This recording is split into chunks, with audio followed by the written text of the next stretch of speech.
Hello, everybody, and welcome to another episode of The Spiritual Transformer. So, I've made a previous video about AI before, and this one is going to be my second one. Even though I generally don't make a video on the same topic twice, I feel like this time I had to. So, in my last video, I said that I'm not against AI, but I do have a problem with the people who control AI. And I just picked up this very nice book. So this book is called Empire of AI, Dreams and Nightmares in Sam Altman's OpenAI, and it's by Karen Howe.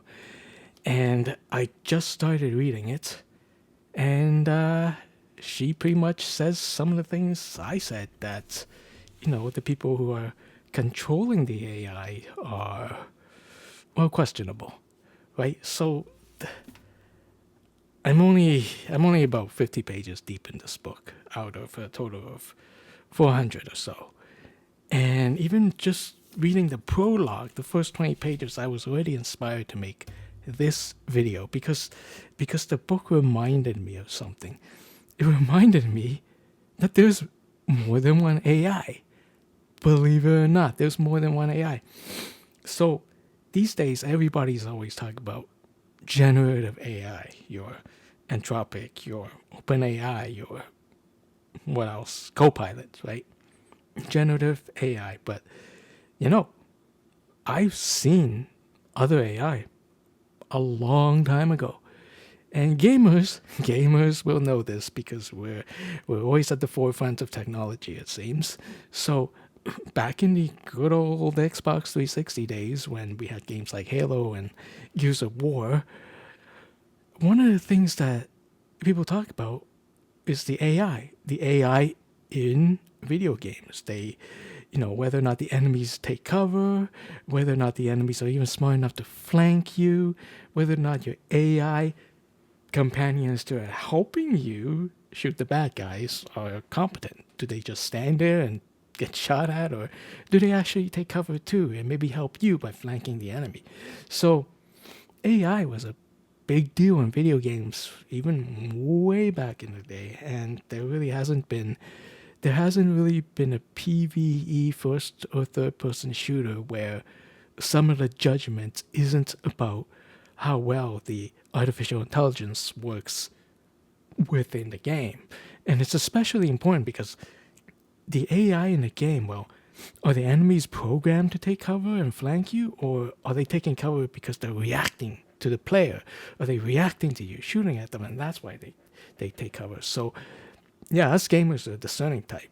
We can tell if something's bullcrap. If the enemy is just programmed that way, we can tell. If the enemy is actually reacting to the player, well, that's great. We can tell that too. So, I've been around AI pretty much since the beginning because I play a lot of video games, and arguably every video game has some form of AI because they have to control their computer NPC somehow.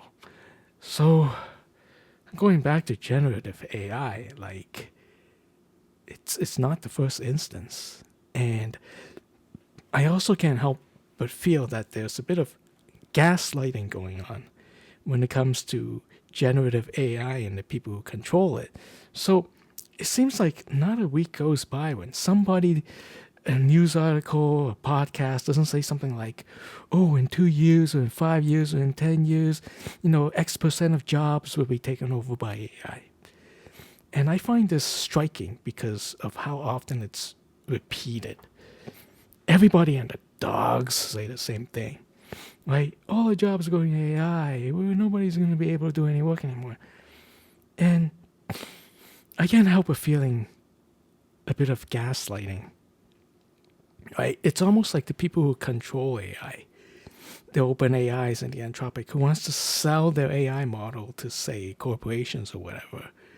They're selling them on, yeah, you can replace all your humans with AI. That's their selling point. They want, instead of the corporations buying us, people, hiring us as people, they would just simply buy AI, hire AI, right? So I have a feeling that whenever somebody says, oh, your job's going to be taken over by AI, and they say it over and over and over, It's sort of like there's a bit of gaslighting. They're basically preparing people for when they intend to fire all of us to replace us with machines. They can always say, yeah, we told you about this 2 years, 5 years, 10 years ago. Why didn't you make the necessary preparations, right? We warned you. Don't say we didn't warn you, right? Now, a bit of this AI taking over human jobs is already happening, sadly. But jury's a bit out here because there's speculation that corporations are downsizing not because they're replacing people with AI, but they're just using AI as an excuse to reduce headcount.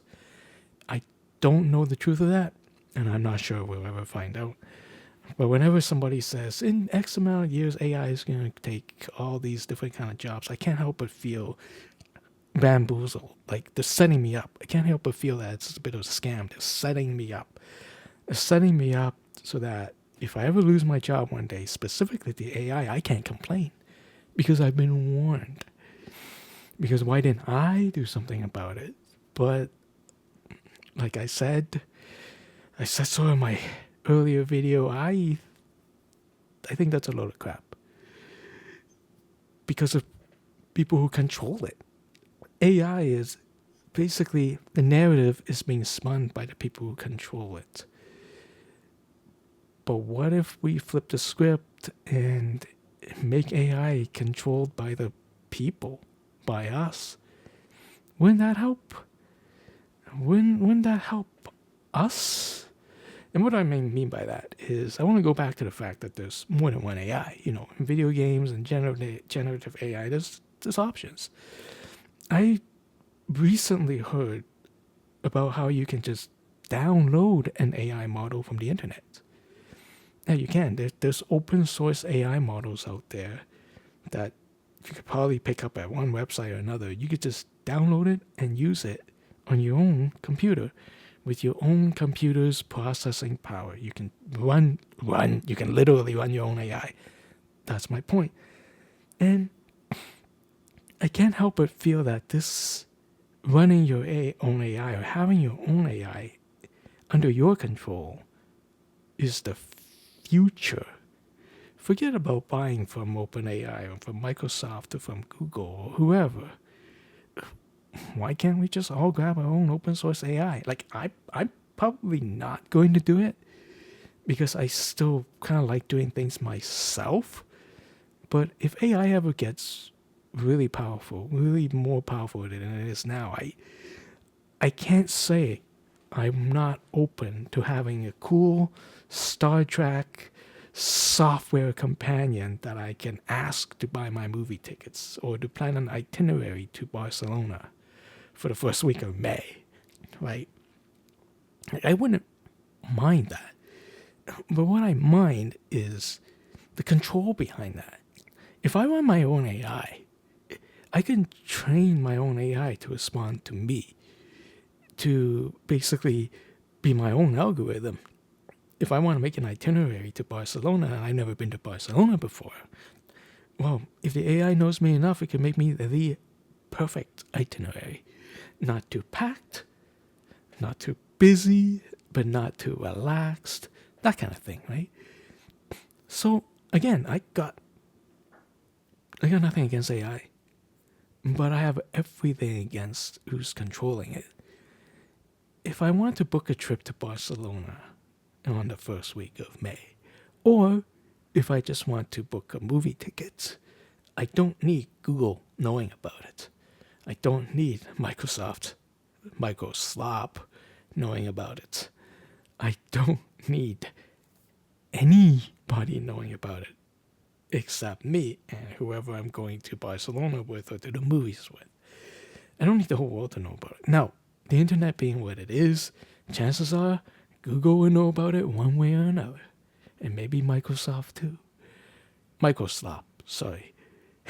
And I guess maybe that's just inevitable, but it all goes back to control. If I have it my way, I want my own AI. Something tailored for me, controlled by me, possibly trained by me. And I'm open to that. I'm open to the technology. But right now, I just can't get into AI. I cannot dive fully into it because the control is not there. I really shouldn't be using the word control so much, or I want to control so much, but that's how I feel. I mean, us spiritual people are supposed to be talking about letting go and surrendering anyway, right? But I hate to say it, but that's how I feel about AI. It's all about control.